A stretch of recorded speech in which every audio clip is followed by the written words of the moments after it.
Do you pay attention to every little detail when you watch a movie? Odds are you probably don't, so let's look at some movie details that you probably missed.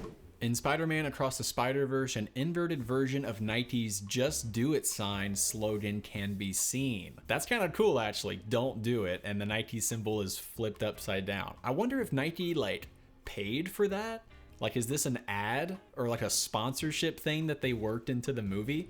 Maybe the production team just wanted to include it because Nike is one of the biggest brands in the world, but I don't know. If Nike paid for them to insert this tiny little Easter egg into the movie, I'm really curious to see what other brands might have inserted real products into that movie. That movie is full of so much detail, you could literally make an entire thread with thousands of Easter eggs. It's insane. In Despicable Me, in the scene when Gru looks at his family tree, you can see quite a lot of interesting relatives. It's been a while since I've seen Despicable Me, so I'm not quite sure what these details are, so let's look at these photos here. So there we have the family tree, and now we're looking at the details.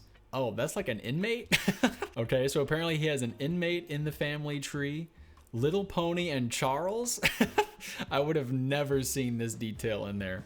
Let's keep going. Looks like we have some other interesting characters. We have a pirate looking guy. Oh, nice mutton chops on this guy. Yolanda and Marcel. Apparently Gru has a werewolf in his family tree. This would have been a super easy detail to miss. The fact that this person cropped in on these individual images is super funny. Thank you so much. This werewolf one is the best. The Truman Show. In the forest, the trees align, pointing out that it's a planned forest instead of a natural one. That is a crazy detail. I actually never noticed that. I watched The Truman Show recently with my wife. She watched it for the very first time. She did not like it that much, but I love The Truman Show, and this detail is super cool. You can see there in the picture, all of the trees are super straight and aligned. So the fact that they included that little detail, even in the landscape and the way that the set is for a forest, this giant forest here, is a really cool detail. The Truman Show is a fantastic movie. I highly recommend it if you haven't seen it. There's tons of details, tons of symbolism and all that good stuff, so definitely recommend it. In Scream 6, a man in a Mojo Jojo costume passes the main characters. The voice actor for Mojo Jojo from the Powerpuff Girls also does the iconic Ghostface phone call voice. I actually haven't seen any of the Scream movies. I know people went crazy for the 6th one that just came out. I'm pretty familiar with the Powerpuff Girls. That was one of the biggest shows on Cartoon Network when I was growing up. Hey, look, voice actors, they gotta pick up work wherever they can. So the fact that he did the voice in Powerpuff Girls and then again in Ghostface, two totally opposite stories and just general vibes of entertainment, is really funny.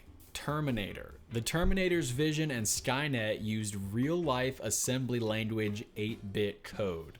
They fooled me on that one. You could have just put in any numbers, any letters that you wanted to, and just called it a day. But the fact that they went above and beyond to include 8-bit code in the Terminator's language and the computing of Skynet, that's pretty awesome detail. It's unfortunate that the Terminator series has really fallen off from where it started, because the first 2 movies are incredible. The last 2-3 movies have really just been... In The Dark Knight Rises, when Miranda Tate enters Bruce's mansion for the first time after Bruce loses all of his money, the power goes out and they are left in the dark. This is foreshadowing. This is foreshadowing Miranda's involvement with Bane during multiple scenes in the movie when the lights go out.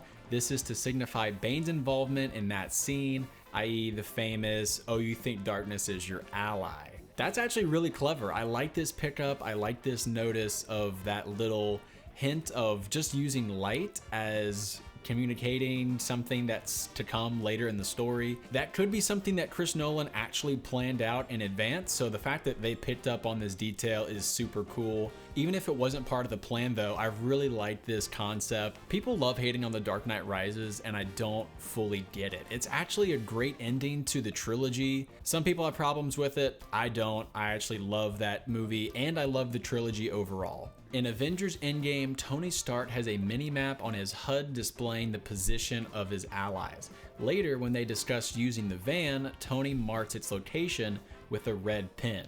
If you can see this tiny little map all the way to the left of his screen, it would have been a really easy detail for you to miss. But the fact that they actually updated it as the story progresses to where his map actually updates, it's actually a really cool detail. I'm sure Avengers Endgame is full of these little visual effects and things that if you go back and watch it, I'm sure there's tons of details that I missed. I've really only seen Avengers Endgame like 2 times because it's such a long movie. It's also a really special movie. Like seeing that in theaters with the hype and the build up to it was something really special. So that's a movie I don't like watching a ton again because it was such a unique moment when it came out. In Spider-Man Across the Spider-Verse, the brand of gum that the Spot steals from Miss Chen is called Brock's Venomint. I think that's a reference to the latest Venom movies with Tom Hardy. I have not seen those movies. Some people liked it, some people hated it. The second Venom movie I have also not seen. Basically any live action Sony movie I'm probably gonna pass on, and that does include, oh, what's the vampire movie that just came out? The one with Jared Leto. I gotta find out what it's called. Jared Leto. Vampire. Morbius, yes, okay. I have not seen Morbius either. Probably never will. And that's that. In Enchanted, the news reporter Mary Eileen Casalato is named after 3 actresses who voiced Disney princesses: Mary Costa, Sleeping Beauty; Eileen Wood, Cinderella; and Adriana Casalata, Snow White. That's a fun fact for you Disney people out there. I feel like you probably wouldn't know this unless you've been around for like 100 years, because Sleeping Beauty, Cinderella, and Snow White all came out in like the 40s, 50s, and 60s, so probably gotta be a boomer to know this one. In Arrival, the aliens resemble Earth cephalopods, octopus, squid, cuttlefish, and their ships are commonly referred to as the shell by humans. The ships resemble to the cuttlebone found in all species of cuttlefish. The cuttlebone is often referred to as an internal shell. Honestly, the design of this ship is really awesome. It's like super sci-fi. If you've seen the latest Dune movie, it's very similar to that design of like not the most detail or like super crazy design wise. It's just super simple, very like organic looking. I'm honestly not super good at science, but the cephalopod looks kind of weird. Where do you find these things? These are like in the ocean? Okay, octopus, squid, cuttlefish. Wow. I think Arrival is one of the better sci-fi movies of the past decade. It's very interesting. I love the concept of it. And you know what? Amy Adams is actually in that movie too. So hey, we're 2 for 2 on Amy Adams. Jeremiah Johnson and The Revenant. Spotted this when watching Jeremiah Johnson for the first time as a huge Revenant fan. Don't know if anyone else has caught this, but sweet reference. I honestly have not seen Jeremiah Johnson before, but I have seen The Revenant, and I love it. I think it's one of Leo's best performances, and I know what people are gonna say. He just growled and grunted the whole time.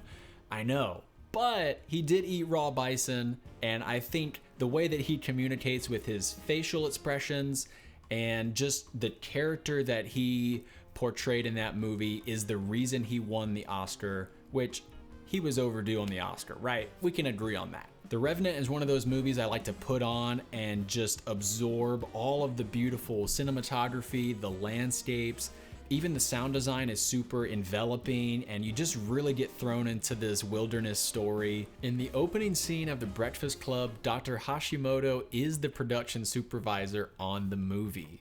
Wait, for real? Okay, so there's his name, Dr. R. Hashimoto, guidance counselor. And then you go to the next picture, production supervisor Richard Hashimoto. Did anyone else notice this? This movie is like a cult classic from the 80s.